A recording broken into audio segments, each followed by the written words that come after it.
Bonjour et bienvenue à la ferme de la Goursaline. Alors la ferme de la Goursaline, c'est Olivia, mon épouse, et moi David. On a un mode de vie qui est un petit peu particulier et puis on avait envie de vous le partager, de vous montrer un petit peu comment est-ce qu'on s'organise ici. Ici on vit différemment, on essaie de vivre en cohérence avec les principes de la permaculture, donc prendre soin de l'humain, prendre soin de la terre et partager les surplus équitablement. Et donc on va faire une petite visite puis je vais vous montrer comment est-ce qu'on est organisé. Alors ici on se trouve dans ce qu'on appelle en permaculture la zone 1. La zone 1 c'est celle qui est vraiment très proche de l'habitation, c'est juste ce qu'il y a autour en fait. C'est une zone dans laquelle on va beaucoup se déplacer. C'est intéressant de mettre tout ce dont on a besoin à proximité pour éviter de devoir se déplacer à l'autre bout du terrain. Autour de cette maison, qui est une construction écologique, comme vous pouvez le voir derrière, c'est une maison en bois. On va trouver le bûcher dans lequel on stocke notre bois de chauffage. On va aussi trouver notre cellier, puisqu'on transforme une grosse partie de ce qu'on cultive pour se nourrir tout au long de l'année. Et on y stocke aussi également un peu de matériel. Derrière cette maison, on a notre système de phytoépuration qu'on va aller voir tout à l'heure. On a une petite cabane qui nous permet d'accueillir des woofers qui est juste en contrebas. Notre place de parking, évidemment, puisqu'on a besoin de se déplacer. Et puis notre jardin avec notre poulailler juste à côté qui nous permet de cultiver nos œufs, d'avoir aussi un petit peu de viande.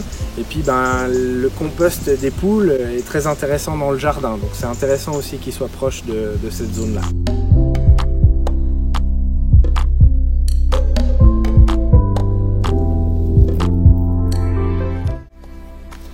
Bienvenue dans notre maison. Vous avez ici notre rocket stove. On appelle ça rocket stove en anglais parce que ça fait un bruit de fusée quand on brûle le bois dedans. C'est un poêle de masse qui est auto-construit, qui a été auto-construit avec des matériaux naturels, donc de l'argile, de la paille pour faire la structure. Le fonctionnement de ce rocket il est assez simple. Ici on a un foyer où on va mettre le bois. L'air froid est aspiré à l'intérieur du conduit et donc les fumées avec, donc ça ne refume pas par le foyer. Tout rentre à l'intérieur d'un conduit, arrive ici dans ce bidon dans lequel il y a énormément de masse, donc des briques, des matériaux en fait qui vont emmagasiner la chaleur et rayonner. Les fumées seront rebrûlées et le reste des fumées repasse dans un conduit qui passe tout au long de la banquette et ressort au-dessus du fêtage. La particularité de tout ça, c'est que la banquette étant relativement longue, au fur et à mesure que l'on brûle, la banquette finit par chauffer à travers le tuyau qui est dessous. Et donc on a une banquette chauffée naturellement sur laquelle en hiver il est assez agréable de se poser quand on a envie de lire. Et ce qui permet aussi de pouvoir avoir un œil sur ce qui se passe à l'extérieur, de regarder la nature et c'est assez reposant.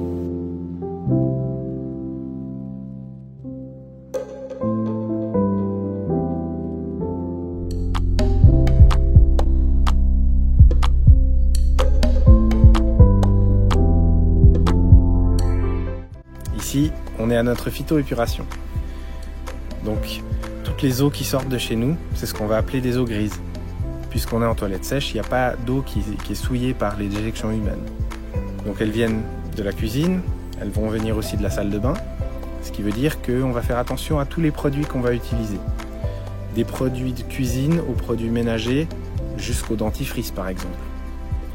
Ces eaux-là, elles arrivent dans une fosse.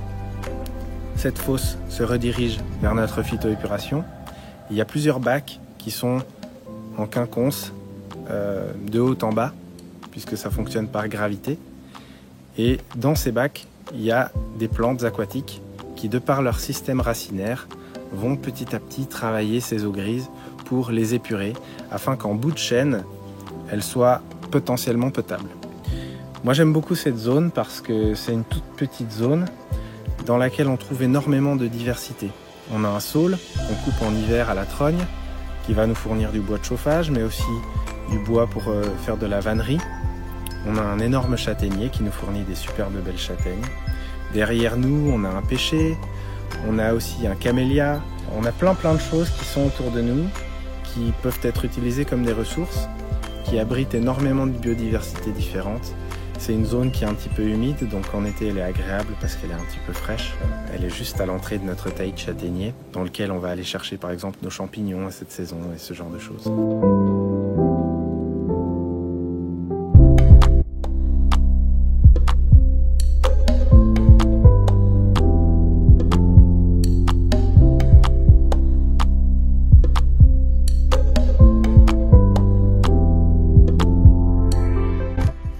Ici, on est à la petite cabane.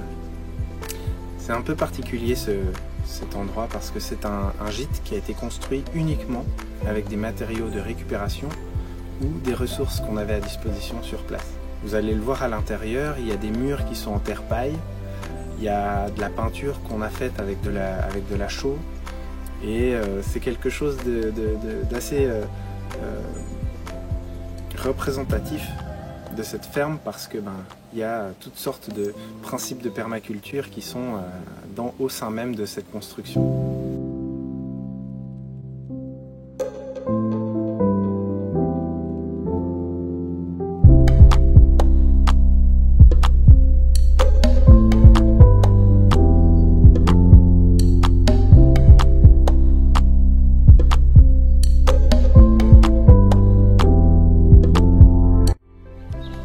Bienvenue dans notre jardin. Alors je vais vous montrer brièvement comment est-ce qu'on fonctionne ici. Je vais vous montrer un exemple ici concret avec une plate-bande de consoude qui est ce qu'on appelle une plate-bande d'engrais vert parce qu'ici on cultive notre fertilité. Donc c'est une plante vivace qui est mellifère, elle se consomme aussi, elle pousse toute seule, elle pousse très bien même, on n'a pas forcément besoin de beaucoup l'entretenir. Et chaque plate-bande cultivée, et ça c'est une plate-bande cultivée, a sa plate-bande d'engrais vert, de consoude.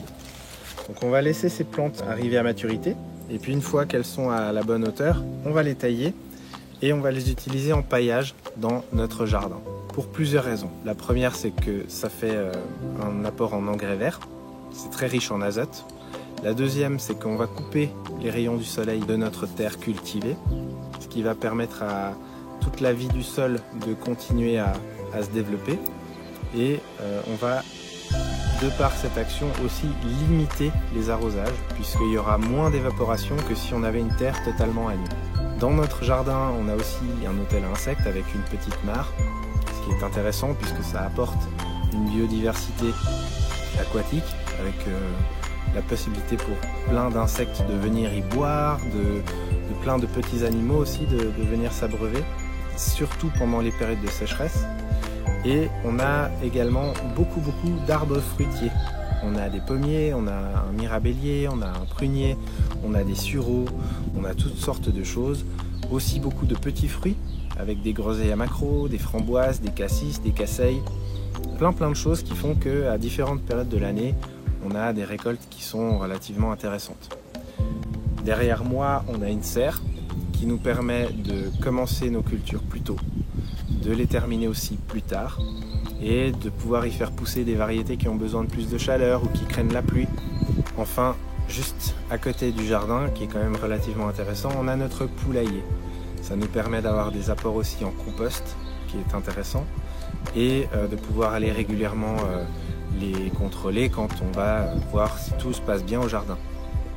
Voilà, je vous laisse me suivre, on va aller voir un petit peu plus haut vers le chalet.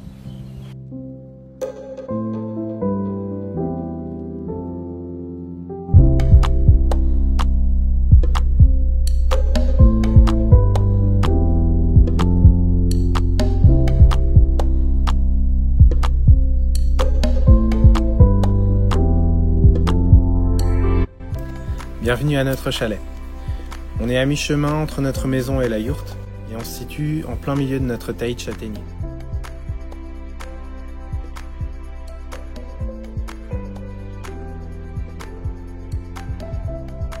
C'est un petit gîte qu'on aime beaucoup, il est capable d'accueillir jusqu'à 3 personnes. Il contient une douche, un WC, une kitchenette, un lit en mezzanine et puis on se chauffe au bois. Ce qui est intéressant dans ce taillis de châtaignier, c'est que c'est un bois qui est particulier. Un châtaignier, quand on le coupe, il repart à la souche.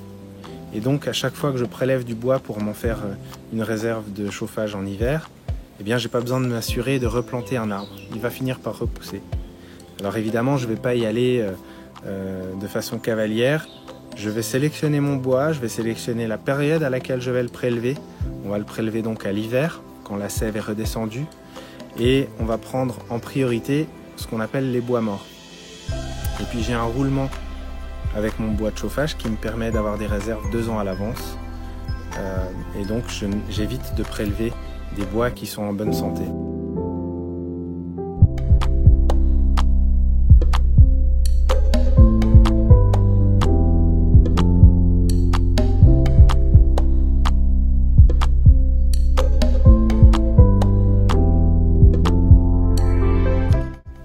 Nous voilà dans la yourte.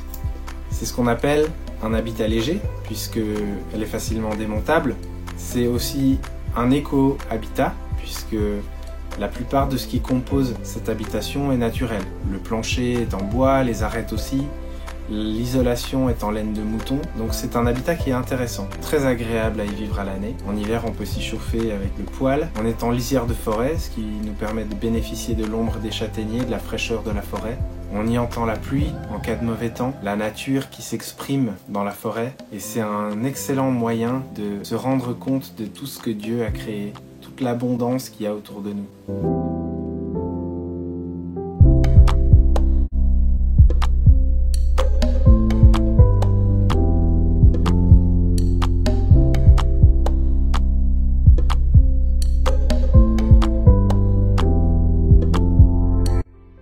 Ici, on est dans notre jardin-forêt, ou jardin de vivaces.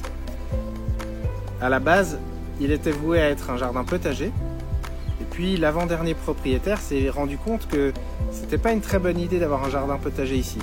La maison est assez loin, le taillis est assez en pente.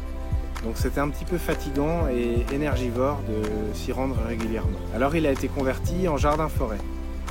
L'idée, c'est d'avoir plusieurs strates végétales, des arbres, des arbustes, des légumes vivaces qui durent toute l'année, qu'on n'a pas besoin de replanter, qui produisent soit des biens qu'on va consommer en nourriture, soit des plantes médicinales ou mellifères.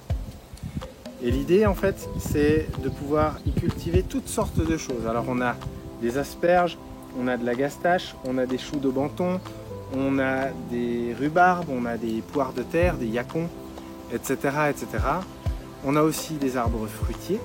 Donc on a des pêchers, on a des pommiers, on a des noisetiers, on a aussi des amélanchiers, on a des érables à sucre. Et puis dans ce jardin, on y abrite aussi un petit local de sanitaire où on peut accueillir des campeurs, des gens qui viennent en camping-car, etc. C'est un jardin qui nécessitera moins d'intervention qu'un jardin d'annuel, donc de tomates, salades, poireaux, etc. Mais on va quand même pouvoir y récolter de la nourriture.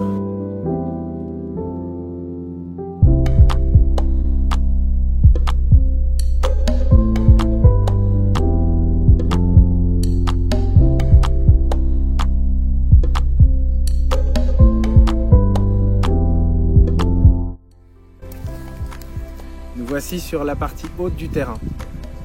C'est la plus grande parcelle, c'est là où on y dépose nos moutons pour qu'ils puissent pâturer.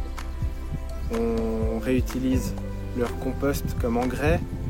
Eux nous permettent de réduire les entretiens. On y a aussi environ 300 arbres qui ont été plantés, qui poussent petit à petit.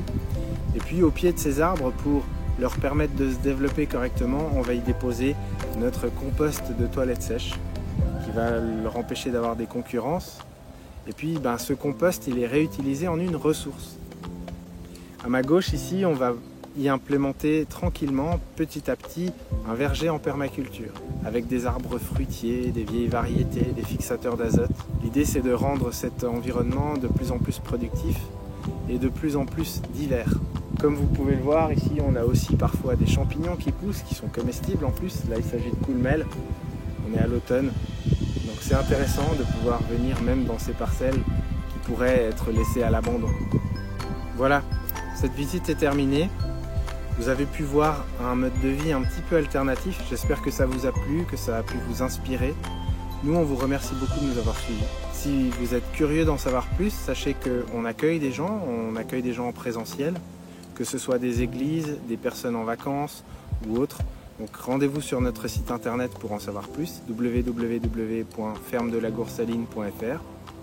Si cette vidéo vous a plu, je vous invite à la partager autour de vous. Et retrouvez-nous sur les réseaux sociaux. On est sur Facebook et sur Instagram, donc n'hésitez pas, allez-y, likez. Moi je vous remercie et je vous dis à bientôt. Ciao.